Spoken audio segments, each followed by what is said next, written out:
Good afternoon, everyone. My name is Karen Jackson, and I'm the chairman of the board of the Unmanned Systems Association of Virginia, and I'd like to welcome you to a new normal, the advancement of unmanned systems in a COVID-19 world. We have a great group of speakers today. We're gonna move through a lot of topics very quickly, but hope you find this very informative and that you'll come back and participate with us in future events. I'm absolutely thrilled. As you can see on the side, I've formally served as the Secretary of Technology for the Commonwealth of Virginia, and USAV was actually born out of a report and a commission study that was done during my tenure as Secretary. It was focused on bringing all of Virginia together in terms of economic development and policy and making Virginia a leader around unmanned systems, whether it was on the land, on the air, in the sea. And what grew out of that was a recommendation that there needed to be a unified voice. And there needed to be a group that spoke on behalf of those industries, that made sure that the policies that we were putting in place were friendly. We weren't putting up artificial barriers. And USAV was the outgrowth of that. We are thrilled to have our Secretary of Transportation, Valentine, with us today, along with Tony Woods, who is from VITA's Innovation Center. They will be sharing information on what the Commonwealth is doing and how they're continuing the work to make sure that Virginia is a leader in this space. I'd like to very quickly thank Michelle Satterland and her team, McGuireWoods, everybody that's on the board of USAV for being a part of today's discussion, for being a part of a year's worth of activities that I'm very, very excited to be a part of. And with that, Michelle, I'm going to turn it back to you. Thank you, Madam Secretary, and thank you to everyone who is joining us today. As mentioned, I am Michelle Satterland, the Executive Director for the Unmanned Systems Association of Virginia. I'm also a Senior Vice President with McGuireWoods Consulting, and I want to thank the firm for serving as a sponsor of today's webinar. Before we get started, I want to cover a couple of housekeeping items. First, the webinar will be recorded and the slide deck and recording will be distributed at a later date, probably within the next week or two. We have reserved some time for questions after all the panelists have spoken. If you have a question, please type it in the Q&A box following the last speaker, and then I will begin directing the questions to the panelists. If we don't get through all the questions, don't worry, because we will work together as a team, get you the answers, and send those on via communication, either calls or text. So now let's get started, and I'd like to get us started by turning things over to the Honorable Shannon Valentine, who serves as Madam Secretary Karen Jackson already mentioned, as Virginia's Secretary of Transportation. She's also chair of the Commonwealth Transportation Board. She is a great advocate for innovation, and we're delighted to have her here with us. Thank you, Secretary Valentine.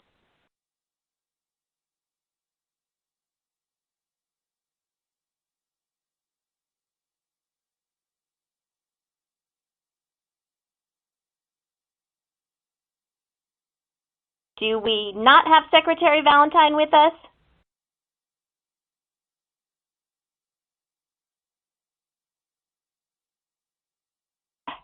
I apologize. Did you all hear my remarks?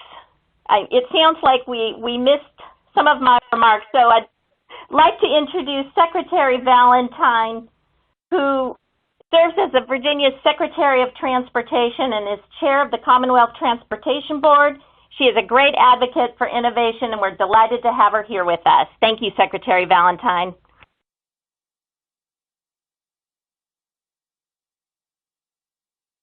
Excuse me, ma'am, this is the audio operator. It seems that we have lost Secretary Valentine's line. We are working on getting her back in. It appears that we have lost Secretary Valentine for the moment, so we'll turn it over to Tony Wood. We'll have him get us started. He is head of the Innovation for Virginia Information Technologies Agency, and he is definitely a champion for all things unmanned. He has passion and creativity, and he is making a big difference in how the unmanned systems interests are engaging with the state. And I'm so pleased he'll be sharing a bit about VITA's work. Tony, if you're there, can you take it away? Thank you, Michelle. Hello, everyone. I am Tony Wood. I head the innovation program with VITA. The program itself, just to give you a brief history of it, in 2016, the idea came where we wanted a place, an injection point of technology, so to speak, for companies, suppliers of all sizes to have input, to weigh in, to show their value to the Commonwealth. We're not a procurement path, but we still needed a platform where we could hear these new ideas, understanding that companies shape the future of technology. You know, being how the state runs and the day-to-day being part of the day-to-day processes, we didn't have the pathway to understand how businesses were operating. Unmanned systems is one that came up pretty fast and hard, and when Karen Jackson was on board, it's something that she championed very hard, and we had to try to understand what does that really mean for the Commonwealth. For the VITA Innovation Program, it meant a great change because our processes and how we govern and how we structure the relationships with our customers. And our customers are agencies, universities, and suppliers. And we wanted to understand what was going on, what was needed, what information needed to be shared to help the Commonwealth move even faster to be number one and remain number one of all the states. So we designed a program. We focused on that, and since then we were able to craft and build relationships based out of collaborations. Collaborations meaning we work with suppliers. We want to understand what you're doing. You know, what are the technologies that you're seeing in your space, and how can we apply that to the Commonwealth? With our agencies, we harnessed a better relationship, understanding their pain points, understanding what technologies they were interested in, and we're bringing those companies to the table. We created a platform where companies can come in, and you can have a one-off with that agency to discuss your needs, or actually your services, or we can create a forum where we can have multiple agencies in one venue at one time. That proven to be beneficial because it became more of an educational session. And that kind of gave a rebirth to the concept that we created in 2016 as the innovation program. So where we are today is we've grown from that to harnessing relationships with suppliers and the agencies, but we reached out even further and created a Commonwealth Data Internship Program with our universities focused on data analytics. Of course, data is the center of all. We focus now on how data is impacted around unmanned systems, and those are some of the projects and initiatives that we're working on today.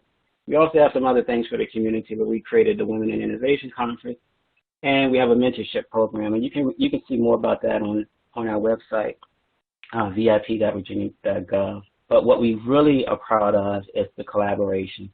So we talk unmanned systems. We've met with companies over the past few years. We've met with agencies with the needs. But working and collaborating with entities like USAV proves that this program really works. And what I ask of all of our customers that we work with is to keep an open format where we can collaborate freely across all industries. And some of our key areas right now that I am interested in is agriculture, and then complementing and working with transportation and working with their fine innovation program that Kathy McGee leads. So I don't want to bore you too much. I am excited about the panelists that are here. Our doors are open, and we're going to grow and learn from USAV, and I can carry that message and evangelize it back across to our customers, meaning our agencies. Thank you, Michelle. And thank you, and apologies for the technical errors we had, but I do believe we have Secretary Valentine back on and ready to go. Thank you, Secretary. Oh, thank you, and I thank you all. I'm sure I could imagine what you all were thinking, that I was muted, but I was actually completely disconnected, so I am so sorry, and I have switched telephones, so I hope not to have that problem again. I'd really like to thank Karen Jackson, the chair of the Unmanned Systems Association, and Michelle for pulling all of us together. And I'd like to thank everyone who is a part of this discussion today for everything that you have done to help make the Commonwealth of Virginia a leader, if not the leader, in unmanned systems testing and development. From aerial to ground to maritime, I believe that Virginia is uniquely positioned in this sector because of our education, our higher ed facilities, our workforce, and our unparalleled transportation network. We have Virginia Space over on Wallops Island and our UAS runway, where we're able to actually do testing on UAS from all modes that are available to us. Aviation, 66 airports, the Port of Virginia, VDOT, the Department of Rail and Public Transportation, the Office of DMV and their work on policy and licensing efforts and their perspective as we're moving forward in this arena. And finally, our Office of Innovation that Tony just mentioned, but very early on, coming into this administration, I was given permission to open this Office of Innovation and Research, and I did it really for two main reasons. One, how can we solve transportation issues and problems creatively and thinking outside the box? But two, making sure that commerce around the world knows that Virginia is open for business and that the transportation sector and the transportation resources we're able to bring to the table are nearly unmatched. And so through Kathy's efforts, we're able to actually pull and synergize all the research and the efforts taking place across all nodes together. And I believe that has really helped position us in so many ways. Some of you on this call may remember that in July of 2019, CNBC named Virginia the best state for business. A month later, Business Facilities Magazine named Virginia, ranked us #1 for unmanned aerial systems. I really believe those two recognitions say a lot about who we are in Virginia. I believe that it brought and continues to bring a focus to business development and investment across our entire Commonwealth, and in particular in the unmanned sector. During this time of COVID, which is just completely unprecedented, we have seen a change across business and business operations with an honest focus on safety and health. But the unmanned industry has really kind of opened our eyes to the great potential that maybe some of us had not initially seen, but certainly it's highlighted the potential within this industry for mobility and delivery and being able to do it in such a safe and managed way. Pulling together the reality with which we're living, along with some things in Virginia which I think make us unique, I think actually puts us in a very valuable position. Virginia was just a handful of states to receive FAA's UAS IPP designation, that recognition.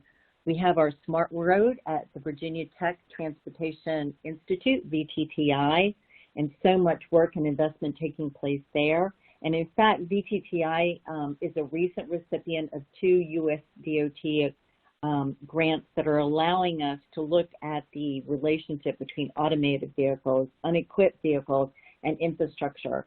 One grant is for trucks, one grant is for vehicles. And so we're working through that research as we speak. We have automakers right here in the Commonwealth, VW of America, Perrone Robotics, that we're able to work with. We have the Unmanned Systems Center at CIT, and of course the great work that Tony described at the VITA Innovation Center. We have these assets that, you know, we are continuing to manage and work through, and I believe are creating a platform for whatever that future is going to be.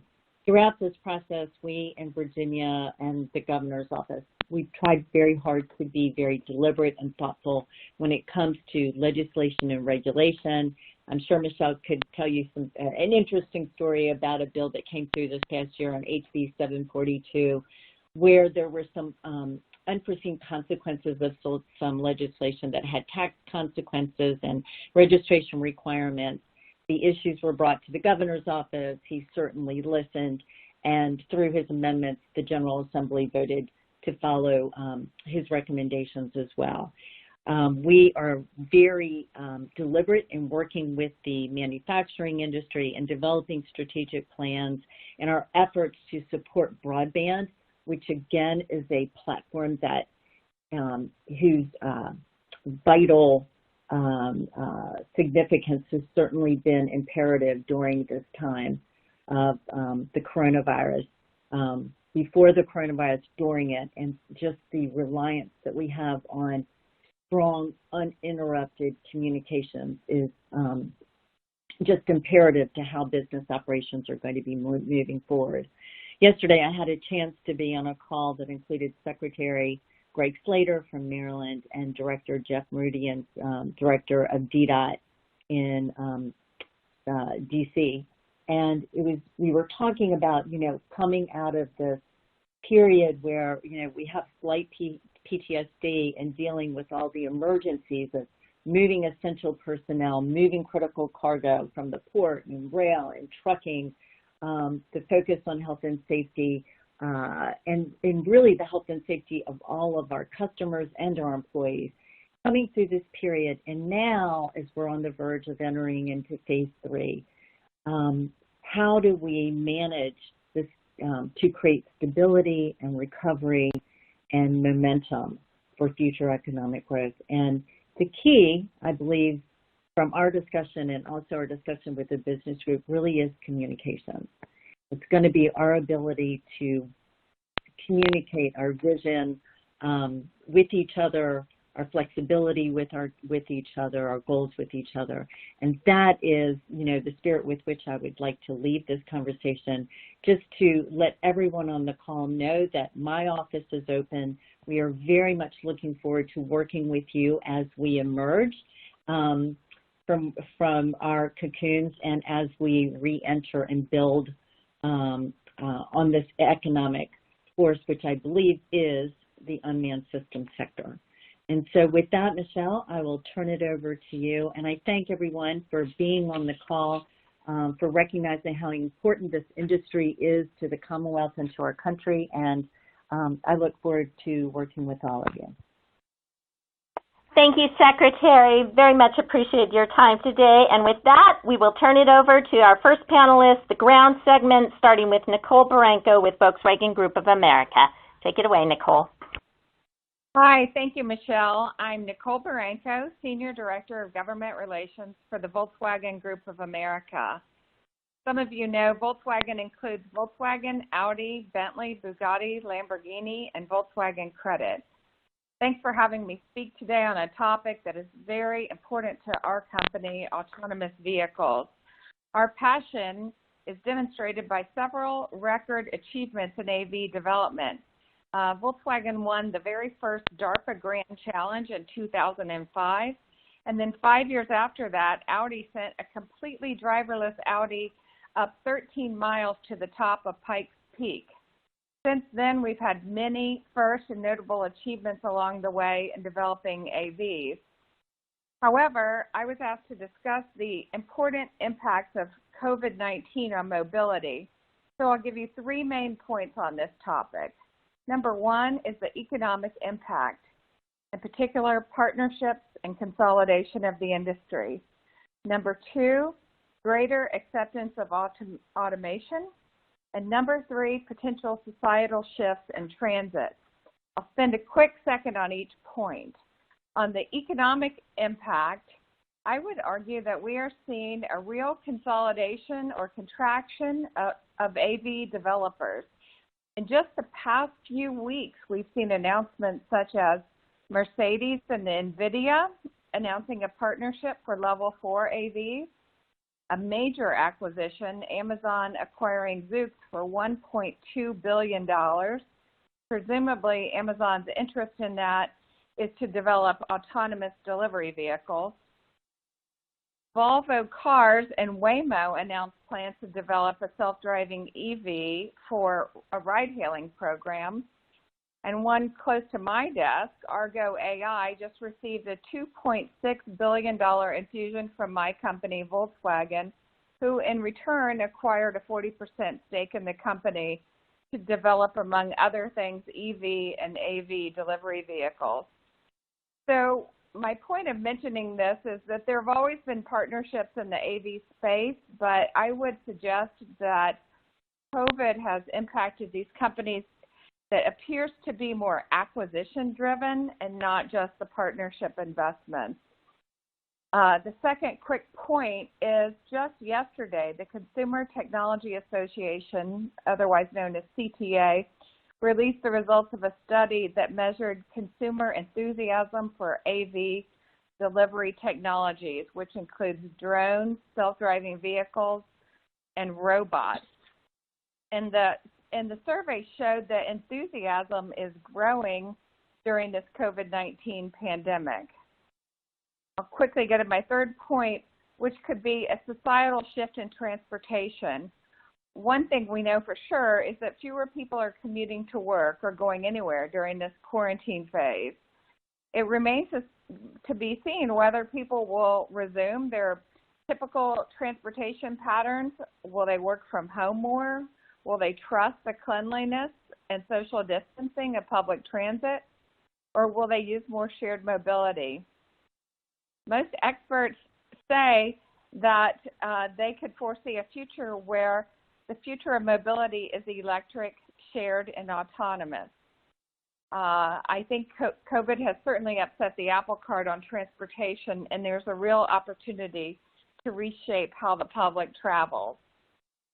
I was also asked to comment on the U.S. DOT's proposal to ensure that the U.S. remains a leader in automation. Just in January of this year, NHTSA released a guidance document, short name is AV 4.0. The NHTSA guidance highlighted four main areas of potential benefits with regard to AVs. Those include, as you might imagine, safety, economic and societal benefits, efficiency and convenience, and mobility. I'm going to tease out one quick point out of this, and that's the mobility portion. In the interest of time, my company, Audi, in fact, was a founding member of this entity known as PAVE, which is Partners for Automated Vehicle Education. Volkswagen's a member, but so are many in the industry, including nonprofit and academic institutions. PAVE brings parties together to discuss how AVs can be designed so that anyone, no matter their disability, age, or other situation, can utilize AVs.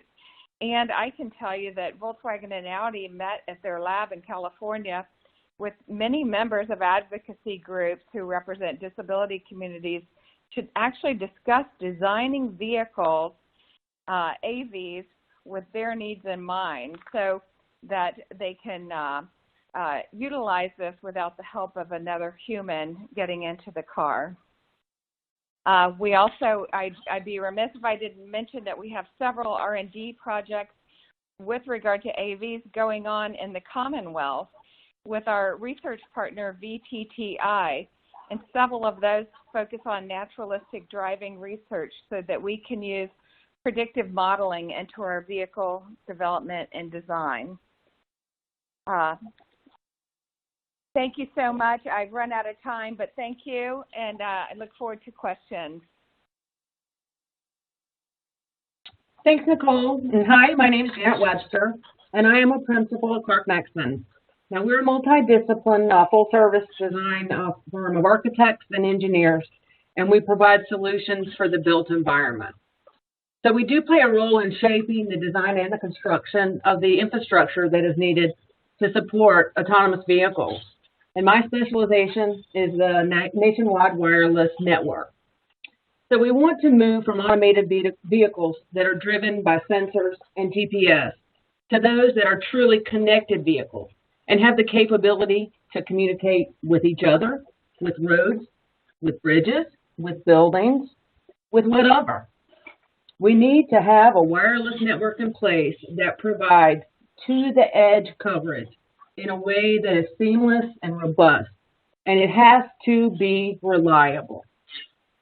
So this network consists of clusters of nodes that are capable of transmitting millimeter wave spectrum.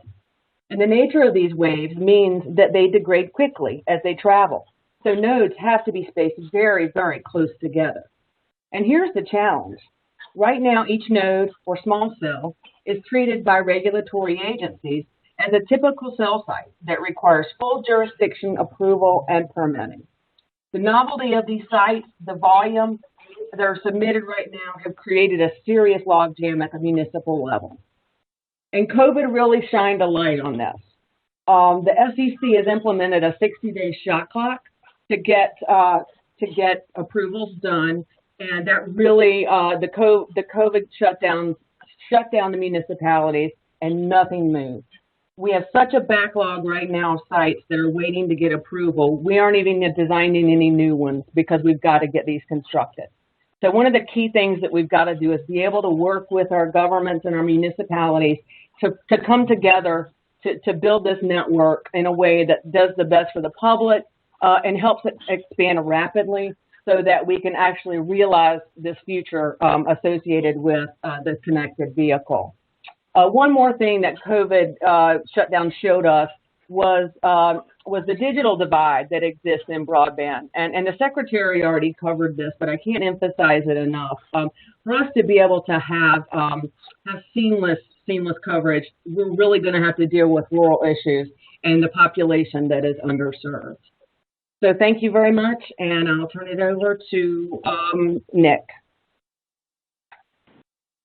Good afternoon. Yeah, so hopefully when you're thinking about autonomous systems, you're thinking about more than vehicles, autonomous and unmanned. And our ground-based systems and unmanned systems are already much more present in our lives than many realize. And for Virginia's education institutions, as Secretary Valentine said, they're leading the way and contributing to the Commonwealth's leadership in many of these areas. And just a couple of examples, stationary autonomous manufacturing robots, as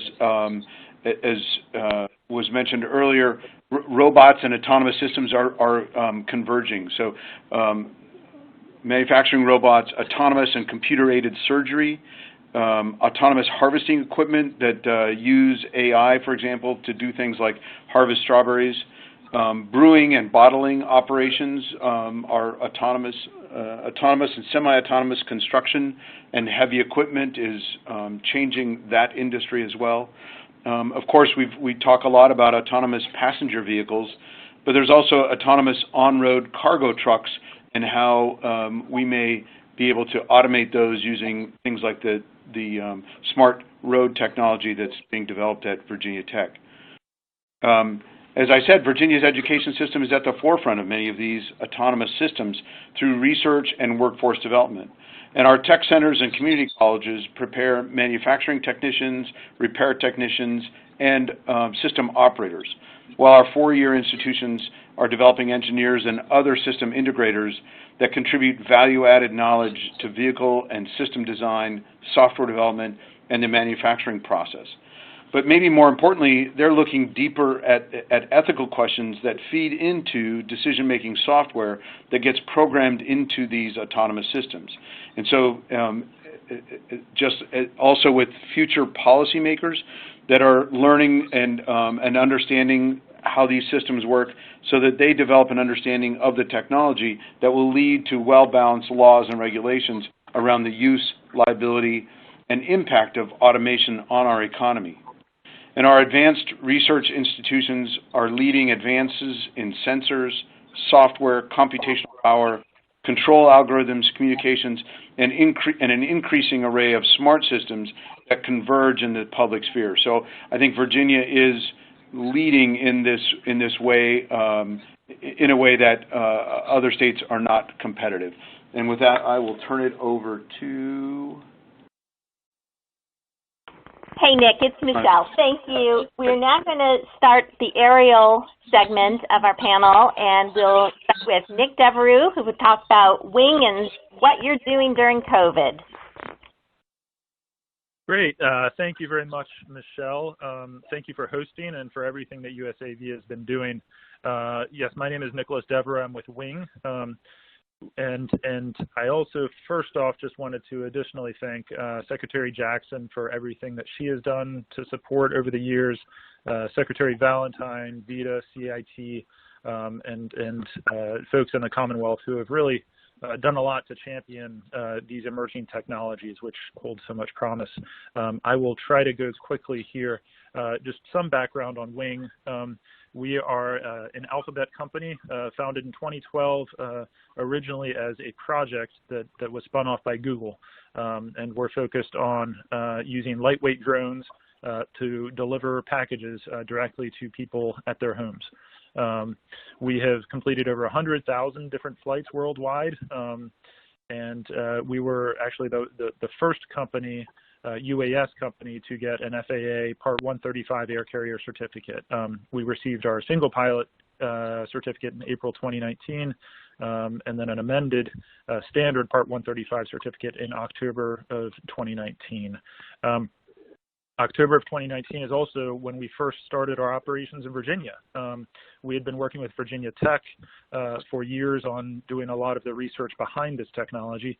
In October of last year, we launched America's first on-demand residential drone delivery service right here in Virginia in Christiansburg, which is right down the road from Blacksburg, of course. And we're thankful to be operating here in Virginia with the support of the governor's office, CIT, who is the successful lead applicant on Virginia's IPP petition. When we first started operations in October, we had 3 partners. We worked with FedEx, Walgreens, as well as Sugar Magnolia, which is a local store in Blacksburg. So delivering their goods to a number of different residences in Christiansburg.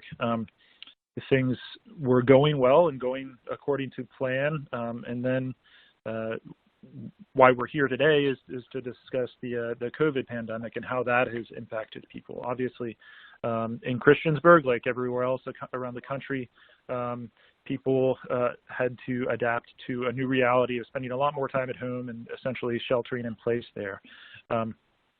Wing, we started discussions with the FAA on what additional operations or additional approvals we might be able to get to serve people across the country in the new reality. But we also had this unique situation of having existing operations already. In addition to Christiansburg, we have 2 operations in Australia, as well as 1 in Helsinki, Finland.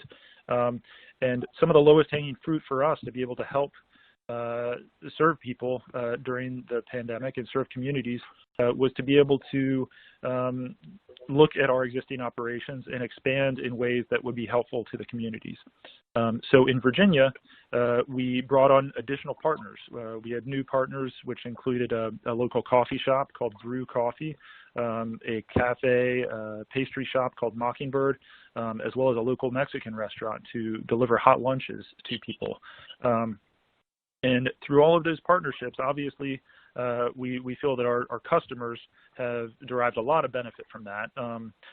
In addition to bringing on those 3 partners, we worked with Walgreens on expanding our inventory to cater to sort of this new reality. So we started offering additional grocery staples so people could get all of the ingredients for a meal to be able to get that delivered by drone. As well as cleaning supplies and games and activities for kids, because kids, of course, are home from school as well.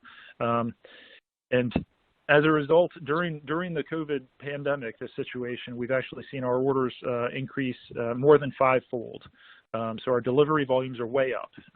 And we've also seen increased demand for our service. So our signups for our service have increased over 350%, 3.5 times as well.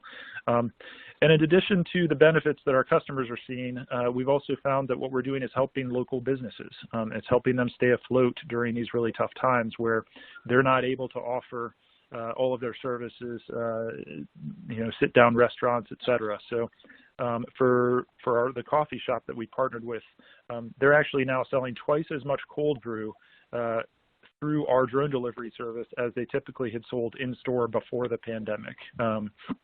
In addition, the Mockingbird Cafe has said that our drone deliveries are now accounting for about 25% of their overall sales during the COVID-19 pandemic. So there are those snippets, but I do think the central message here is that we're adapting to this new reality. We're seeing overwhelmingly positive reaction and a lot more people who are coming on board and seeing the benefits of drone delivery services. And one more quick snippet, I think, would be simply that in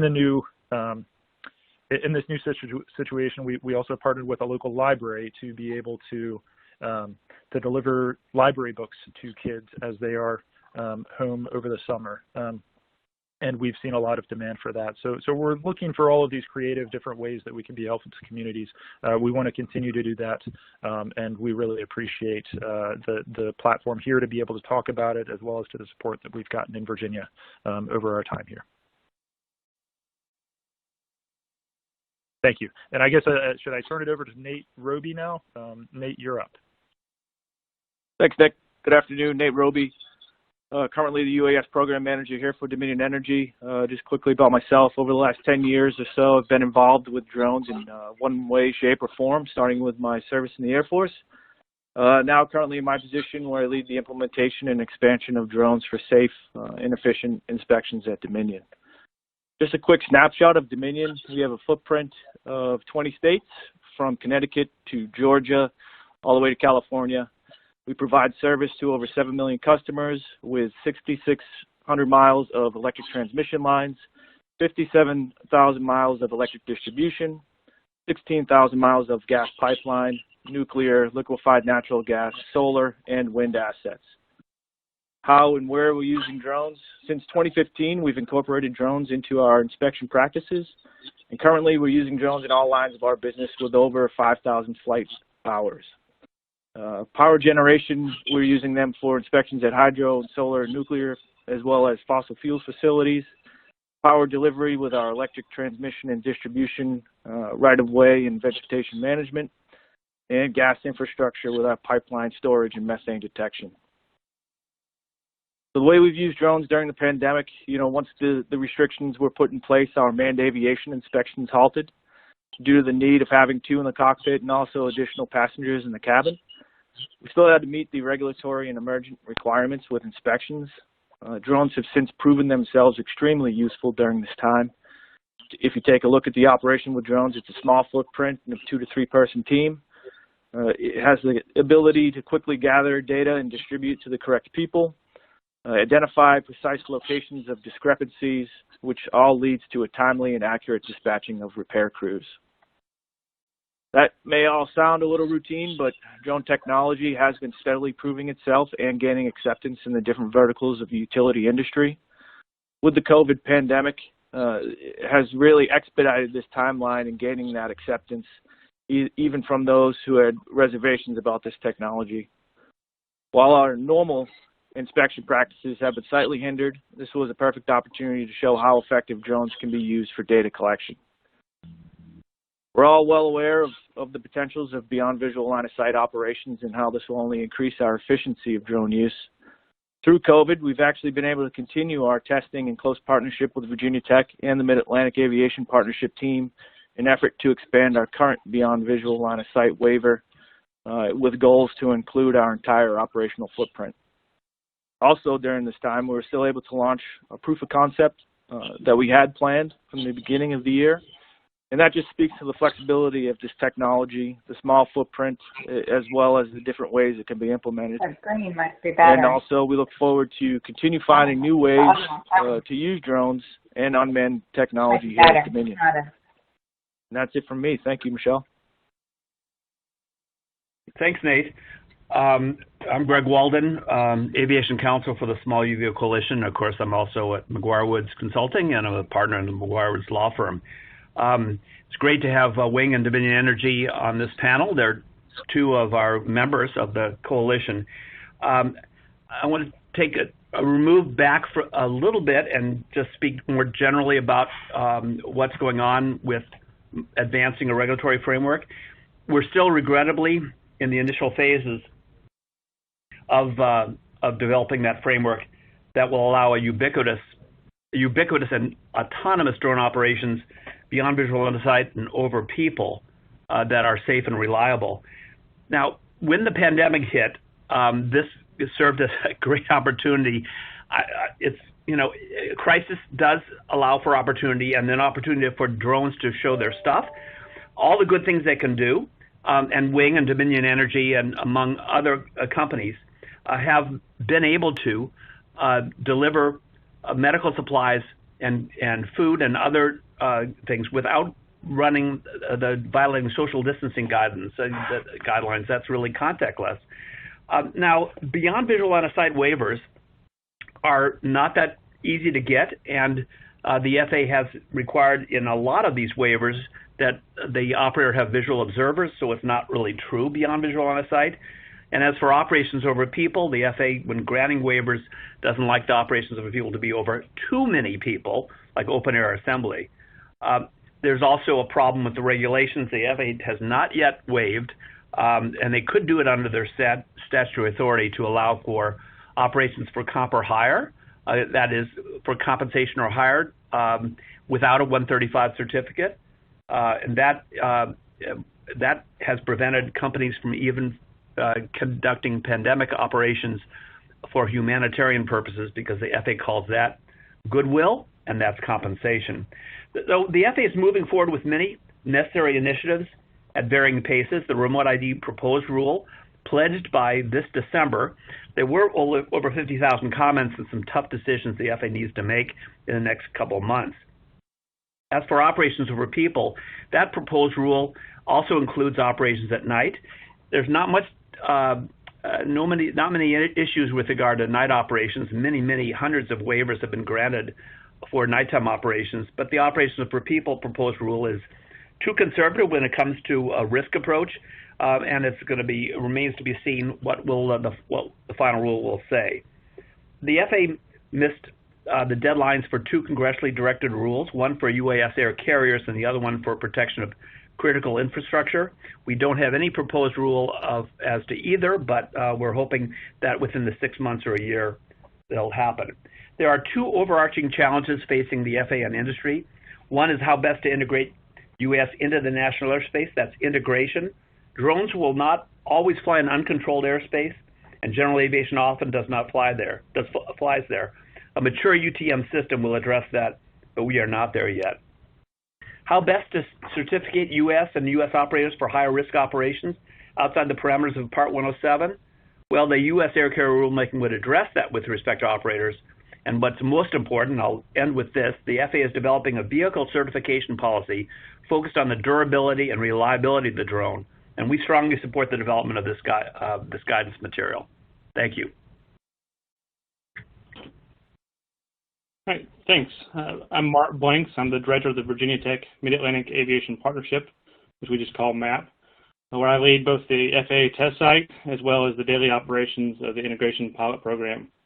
And so I'm going to talk to you today just briefly about our Integration Pilot Program, which I'll refer to as IPP. The IPP is actually led by the Center for Innovative Technology, as was mentioned by Nick a little bit earlier, and we are fortunate to have a close working relationship with CIT and able to run the operations of the actual projects. Under our IPP, we have 3 specific projects. You've heard about 2 of these a little bit already. One with Wing doing drone delivery, also doing damage assessment and other types of insurance applications with State Farm, and then also a linear infrastructure inspection with Dominion Energy. Over the past couple of years, when IPP launched in May of 2018, we have accomplished quite a few significant milestones.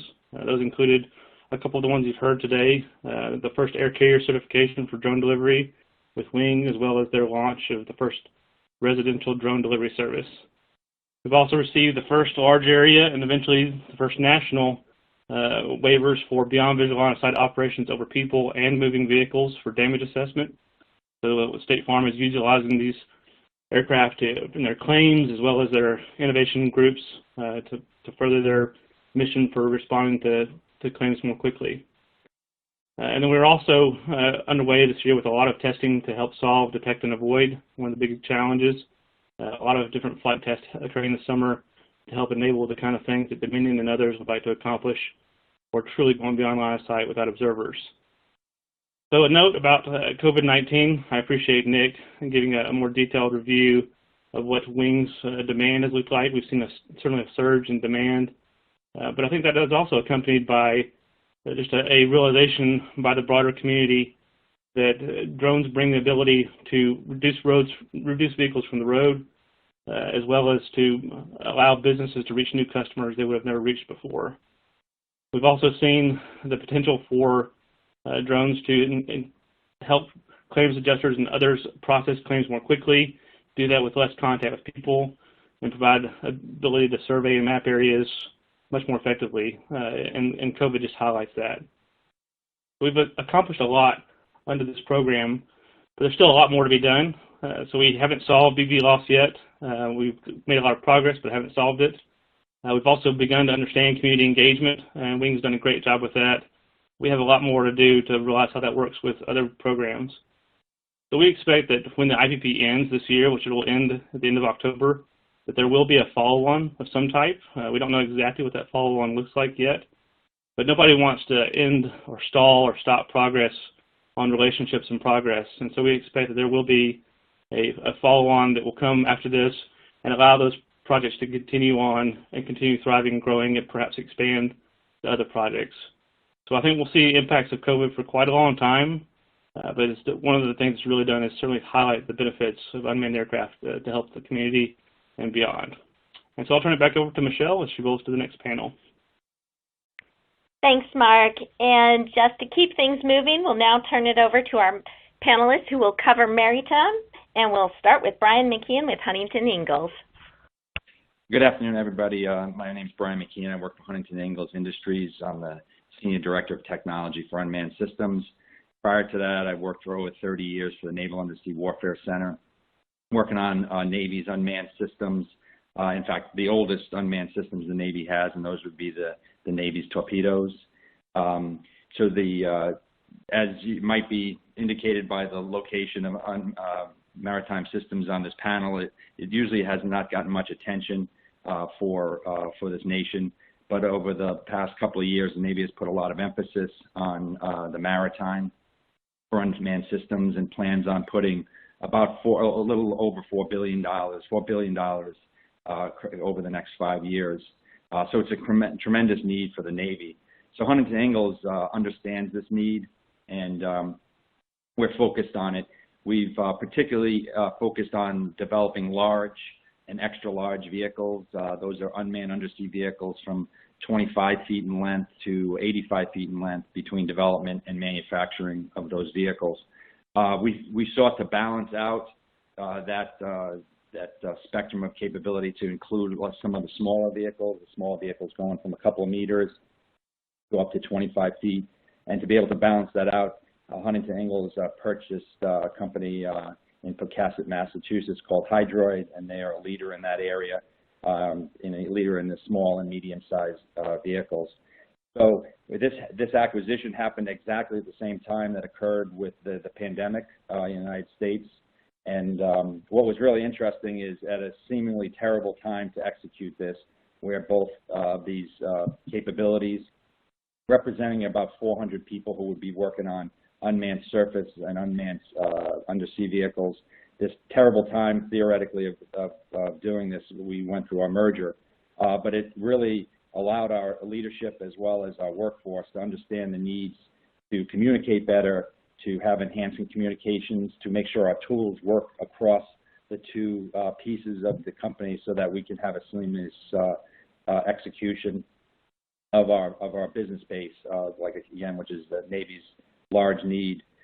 So this time period allowed us to be very well prepared for this merger, and more so, I think it prepared the company for this new normal, which we all expect will happen as we move into the future. And very unfortunately, a bad time for the nation. Able silver lining to be able to help us better prepared for the future. With that, I'll turn it over to Mr. John Padgett. Thank you, Brian. I am John Padgett. I am the founder of the transportation team at McGuireWoods. Sort of the old man at the sea. I've been practicing in and around the waterfront for over 35 years. I've worked on the Titanic salvage, worked on building and constructing the largest privately held container terminal in Virginia over in Portsmouth, and recently worked on the offshore wind project, which Dominion is championing. So the maritime industry has been disruptive in many ways, but it's also very slow to adapt. I think Brian's accurate in saying that we sometimes are followers, and the military will take the lead because the technology is there.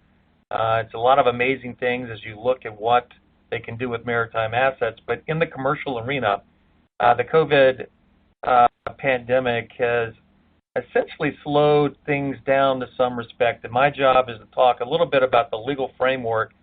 The maritime world is not as comprehensive or cohesive as one country, one nation. It involves trading partners throughout the world. In fact, if you look at the law of the sea, we have over 167 signatories. There were 50 conventions that deal with issues relating to how you operate a vessel, what rules apply, how the liability will be assessed. And a lot of those have occurred over the years as reactions to crisis.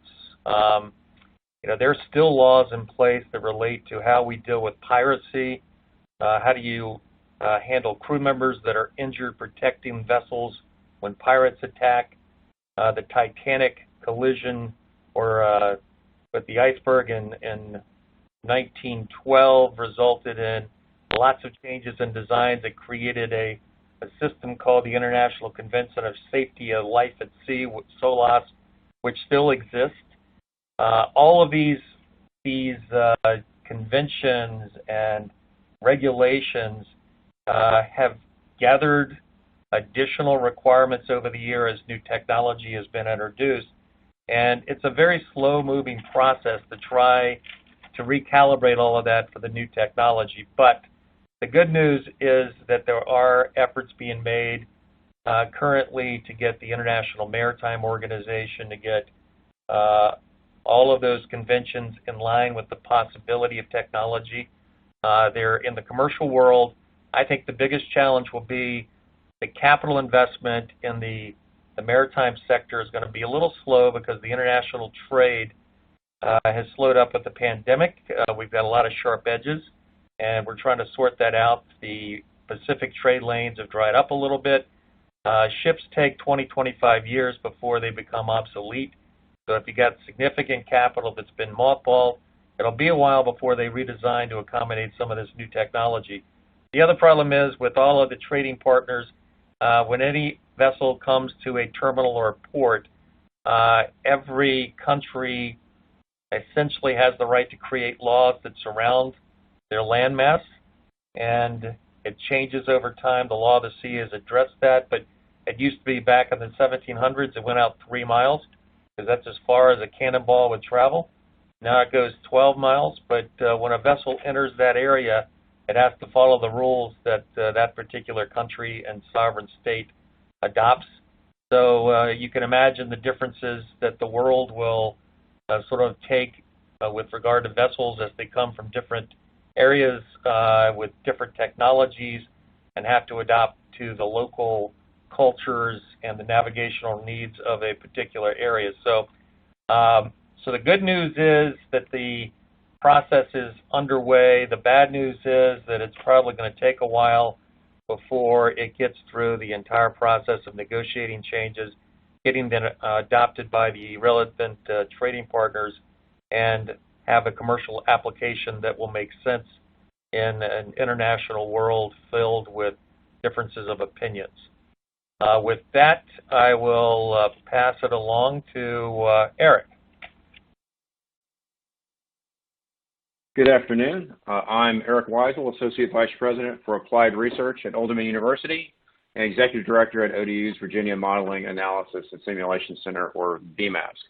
VMASC is an enterprise center of Old Dominion supporting the university's research mission through innovation, workforce development, and industry ecosystem engagement programs that create and integrate digital technologies into everyday practice. So in short, VMASC performs applied research leading to digital transformation. The center was founded over 20 years ago as a collaboration between the U.S. Department of Defense and the Commonwealth of Virginia to create an academic center of innovation and modeling and simulation to support joint training and experimentation at the then Joint Forces Command in Suffolk, A lot's changed in 20 years. While computational modeling remains a through line in the VMask story, our activities have expanded to include workforce development and industry ecosystem engagement programs, and our application areas have grown well beyond defense. VMask's research staff of over 70 faculty, scientists, support professionals, and students perform scientific research, develop computational models, and create engineering solutions in areas like spaceflight and autonomy, digital shipbuilding, and cybersecurity. I'd like to tell you about just a few programs related to unmanned systems in the maritime space at ODU. In the last session, the General Assembly funded a planning and administrative core for the Virginia Institute for Spaceflight and Autonomy, or VISA, to leverage the Commonwealth's unique assets in spaceflight and autonomy. This new institute works in close partnership with Virginia universities, NASA Wallops, and the Virginia Commercial Spaceflight Authority to advance and commercialize emerging technologies such as design and prototyping autonomous vehicles, sensors, payloads, command control, communications, and computational technologies for space-based and unmanned systems, and lastly, data engineering for space-based and unmanned asset data. So VISA will catalyze the unique commercial spaceflight and autonomy opportunities in Virginia, particularly on the Eastern Shore. And an early win for the center, ODU received a grant from the Virginia Research Innovation Fund to establish a consortium co-led by Virginia Tech with the objective to democratize access to commercialize satellite data. In the maritime sector, the Maritime Industrial Base Ecosystem, or MIBE, is a collaboration of the region's academic, government, and commercial stakeholders in shipbuilding and ship repair. We've come together in response to the Navy's goal to achieve a 355-ship Navy. This group is working very hard at the naval sustainment piece of that 355-ship goal. ODU received a grant from the Department of Defense's Office of Economic Adjustment to incubate the ecosystem, identify gaps, and initiate solutions that will secure Hampton Roads' position as a national leader with the shipbuilding and ship repair industry as it transitions to digital work processes. Early on, I challenged these teams to an innovation goal to incorporate autonomy as a workforce multiplier, particularly as an already stressed maritime workforce is challenged by a growing offshore wind component in the maritime space. This challenge is even more important as we navigate the COVID-19 crisis and as we consider changes to our business processes growing from that disruption and how those or whether those new business processes add value and stick once we're through the crisis. With that, I think we have a few minutes for questions. Over to you, Michelle. Thank you, Eric. And yes, we've got just a couple minutes for questions. We've had a couple come through. The first question is for Nate Roby with Dominion. The question is, Nate, what would you say are the three biggest business or technical challenges that Dominion Energy faces regarding drones? I'll let you take that, Nate. All right. I would say the first one would be the reliability of data. So when you start thinking about the collection of data and, does this meet the requirements of the inspections? Will the regulators accept digital rather than hands-on? You can start thinking about the way we use drones on internal inspections for facilities inside boilers, rather than hands-on measuring discrepancies or any of the older methods. Will the data that's collected from drones be just as reliable? So that's one that we're proving out on a daily basis. I'd say the 2 and 3 are kind of together with regulatory around the FAA as far as beyond line of sight. Touched upon it a little bit in my presentation. Once we can really unlock the beyond line of sight, you'll be able to see the efficiencies and drones really increase within our business. And to kind of piggyback with number 3, with beyond line of sight, is the technical challenge there. If you have a fully certified aircraft right now, we would unlock a lot of those capabilities as well, but also a little bit more of a guidance from the FAA with reliable unacceptable detect and avoid technology that's out there. So those are the big three for us right now. Thank you. Thank you, and I think we have time for one more. This question is for Tony Woods. Tony, this question asks, a 2019 Department of General Service Omnibus Drone Services contract. Actually, this one's pretty long. We may need to type that one up. Let's go to this.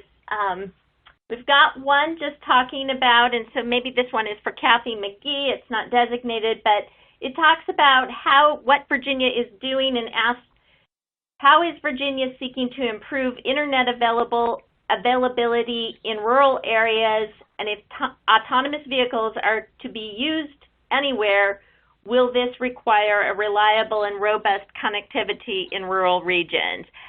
Kathy McGee or Janet, I guess if you're still on, you can discuss that as well. This is Kathy. I'll start. So, great point. Yes, we know for sure that we need robust, reliable connectivity. One of the things that we're doing in collaboration with the governor's chief broadband advisor is to work with industry who wishes to use VDOT's right-of-way for the installation of fiber. So we have a resource sharing program that allows access to that right-of-way. In return, VDOT often gets fiber assets that we can use for operational purposes within the agency to include that connectivity that connected vehicles will require as we move forward. But that resource sharing program also is an aid to the overall broadband initiative at the statewide level, in that we're bringing fiber into areas that perhaps have not been served before. So although typically resource sharing is focused on our backbone, so think interstates, it does reach into some of the more rural areas of the Commonwealth, so then it's not such a high bar to go off that interstate backbone into the rural areas. So we're very focused on that. We believe that connectivity actually is another form of transportation, and we've certainly seen that through the COVID crisis as more and more people are teleworking, and connectivity has been a challenge in many parts of the Commonwealth. So it's a focus area for us, working in collaboration with the broadband folks in the governor's office. Thank you, Kathy. And if I could just add on to that, this is Janet. Just that the funding is a real issue, and I think when we get down to a municipality level, it's important for them to look at the resources that are available to them, especially through the federal government. USDA is funding a lot of grants. FAA is providing grants, and I believe that you could probably look at even using some of the CARES Act money that was provided to municipalities to help strengthen that broadband network. And it's really important to do that at a municipal level, I think, for everyone to partner to get into these rural areas.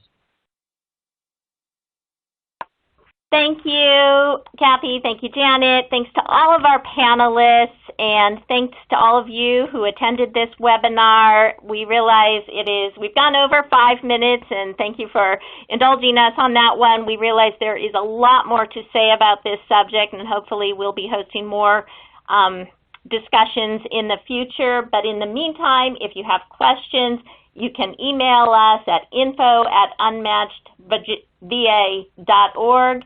Otherwise, we will be responding to your questions via email. We've got all of them. There will be a recording sent out. And on behalf of the entire Unmanned Systems Association of Virginia Board and all our panelists, thank you for participating and joining us today. Thank you. Bye-bye.